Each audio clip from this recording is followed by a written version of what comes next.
Well, Lila Hogan, running for district court judge in a big district, has discovered, as I have, how beautiful it is here in East Fork for Sheriff Daniel Edwards' prayer breakfast. I can't think of a better illustration that this 21st Judicial District, it's huge.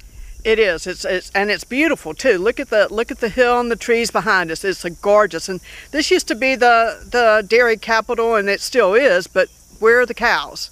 And we know what's sad about this is the demise of the dairy farms and the cattle farms and what's happened to them. Well, what have you heard today here at East Fork, Pressing the Flesh? Many of these congregation members were here today. Absolutely. There were a lot of wonderful people here, and most of them have heard of us and heard of this election, and that's exciting for me to know that people understand how important this family court is. You're running for family court, and we've had a family court over the years off and on, but with a new state law, this makes it codified that we'll have one from now on. That's correct. In the 80s, Judge Ford did it voluntarily by court rule. Then after he retired, for the next 6 years, we had it 1 year, every year we had a different judge. And it was all voluntary, it's by court rule. Now we have 23 years later, after Judge Ford retired, we have it by legislation, and it's 2 permanent divisions of family court. And the next one will be filled a year from now. That's correct. When Judge Wagaspak is not able to run again because of her age, then that position will be filled as a family court position. Which sets up a scenario. I mean, obviously there are 3 good candidates in this race. You're one. But a year from now, not only would you have to defend this seat, perhaps, but whoever wins or loses, they get another bite at the apple. That's correct. There are going to be 2 family court judges, but I want to go in now. Also, though, because you're filling the unexpired term of, I guess, Ernie Drake, who moved up the ladder, that means that you have to run again in a year.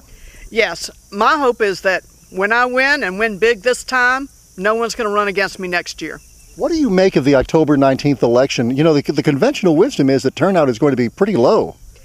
Yes, but we have a lot of things on the ballot here in Tangipahoa Parish, and there are a couple of things in Livingston Parish and one extra thing in parts of St. Helena, so we may have a bigger turnout than people think. For example, now there's a race for Congress thrown onto this ballot. That's correct. In most of Tangipahoa Parish, down to Nottawabonnie, from the Mississippi line down, there's going to be a congressional election. In North St. Helena, it's about cut in half. There's a congressional election. So, yes, it's big. And the library renewal, there's a vacancy on the Board of Aldermen in Tickfaw. You know, this ballot is really taking shape. The sheriff's tax, the proposed jail tax. Yes, and some places there are going to be 5 things on the ballot. On other places, 3 things. So here in East Fork, meeting these folks from the north end, what are some of the questions or concerns they expressed today? I had people discuss questions about custody and grandparent visitation. I want to say right now, I think that, and I thank God for grandparents. Grandparents are so essential in so many people's lives and so many children's lives. And this was one of the major questions I got here today, was about grandparents. There was also a question about Mississippi law and Louisiana law, and I got a few questions on that. So what do you say to people as to why Lila Hogan's the best candidate? Especially up here. Now, let's be honest, one of your opponents could practically walk here from where she lives. I'm the only candidate who's board-certified family law specialist. I've been practicing 38 years. I've represented over 6,000 mothers, fathers, and grandparents. And I understand what families go through. I'm the only one with a grandchild. I'm the only one who has been married 34 years. This is important. This is important for families. And I have seen the tragedies in that courtroom.